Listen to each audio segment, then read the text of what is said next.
About a month ago, I went on a 10-day silent meditation retreat in Hong Kong. And a month on, I'm going to share with you the biggest things I learned from that retreat. First of all, everyone asked me, why did you do it?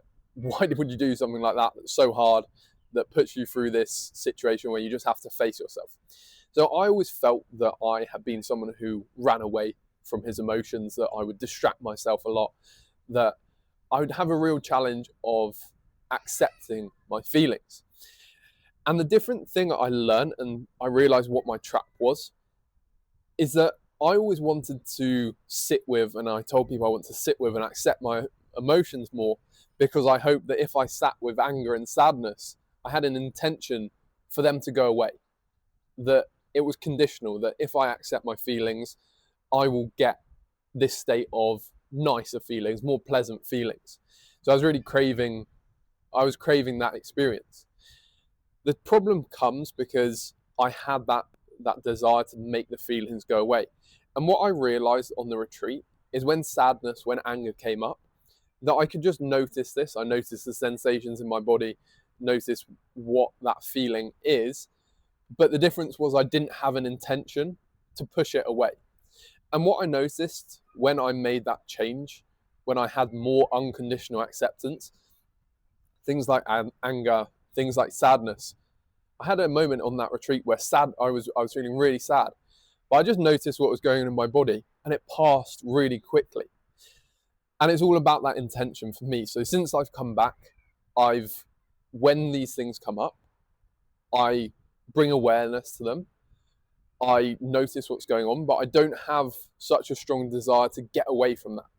And I've noticed I have much less reason to want to distract myself. And I've realized that I can still get on with what's important for me. I can notice what's coming up when I'm sad, when I'm angry, these feelings I might have previously described as unpleasant. I can just notice the sensations, notice the feelings, and I start writing a to-do list, the things that are important to me, that are aligned with my values, that are going to make each day meaningful, productive for me. And I can still notice these feelings. I can still crack on with these things. And that way I have acceptance, I'm noticing, but I'm also doing what's important for me. And the other thing I've noticed is in the past, I used to view distractions, anything that isn't accepting my feelings, as a bad thing. So, for example, time spent on Instagram. And actually, I've noticed since I come back, I've had a lot less judgment towards myself. And actually, just now, I spent about half an hour, 45 minutes on Instagram just watching some comedy videos.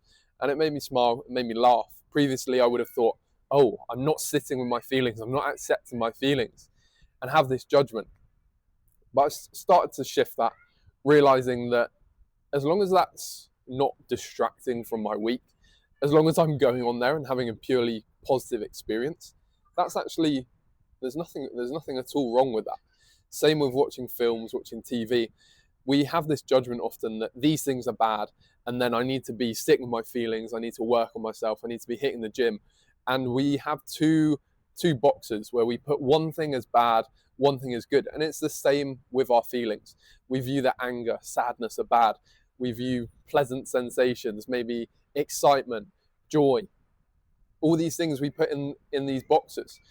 And really, a lot of these things, a lot of our emotions, there's nothing that's good or bad. With this experience of going on Instagram, it can be framed as good or bad. But as long as I can get on with the things that are important, that make my life meaningful, then that's the main thing. I don't need to add this extra layer of judgment.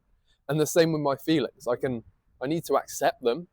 If I try and push them away and distract myself and try and deny sadness and anger and the sensations in my body, then probably they're going to have quite a big influence on me. They're going to control me. But the main thing is, what is still important to me? I can be sad. I can still be aware of that and adjust slightly, but I can still get done what is important to me. So it's not about denying our feelings, but we don't want to be controlled by them either.